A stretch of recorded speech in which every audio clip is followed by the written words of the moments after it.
અબડાસાના નુંદાતા ગામમાં રબારી વાસના રહેવાસી ચોમાસામાં બની જાય છે નોંધારા। અનેક રજૂઆતો છતાં અહીં વહેતી નદી પર પુલિયો બનાવતો નથી। બે કાંઠા નદી આવતી હોય છે ત્યારે રબારી વાસ નુંદાતા ગામથી સંપર્ક વિહોણું બને છે।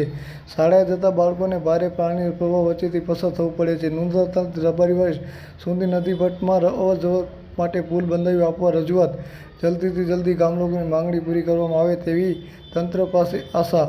Story by Ramesh Bhanushali Naliya.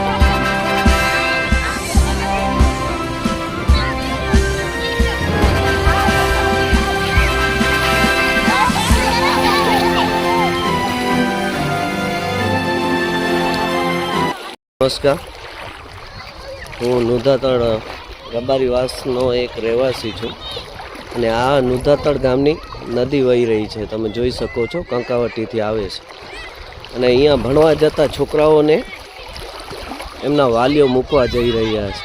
તમે જોઈ શકો છો કેટલા છોકરાઓ છે ભણવા જાય, એની મમ્મી સાથે એમને નદી પાર કરાવવા જઈ રહી છે ને એવામાં કોઈ ઇમરજન્સી કારણ બને તો અમારા માલધારી માણસો કેવી રીતે એમને સારવાર માટે પહોંચાડી શકે। તમે જોઈ શકો છો કેટલી મોટી નદી આવી છે ને આપણે નદીના બીજા કાંઠે આપણા રબારી વાસ રહે છે। આ તમે જોઈ શકો છો, છોકરાઓ ભણવા જઈ રહ્યા છે। મારું નામ રબારી સુરેશભાઈ છે।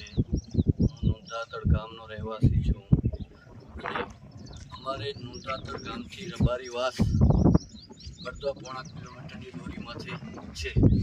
એમાં એક કંકાવટી નદી આવે છે। નદીનું પાણી ફૂલ જાય છે, એના કારણે અમે 6 મહિના સુધી સ્કૂલના છોકરાઓ માટે રસ્તો નથી રહેતો અને નુંધાતળ રબારી વાસમાં સ્કૂલ છે એના માટે સાહેબો નથી આવી શકતા અને પાણીના કારણે મેડિકલ તકલીફ બહુ થાય છે। કોઈ પણ માણસ બીમાર થાય એના માટે કોઈ જાતનો રસ્તો નથી। એટલે રસ્તા માટેની અમારી માંગણી છે, તંત્ર દ્વારા જલ્દીમાં જલ્દી રસ્તો બની શકે એવી અમારી કામના છે, એ પૂર્ણ કરે। સરકારશ્રીને આભાર।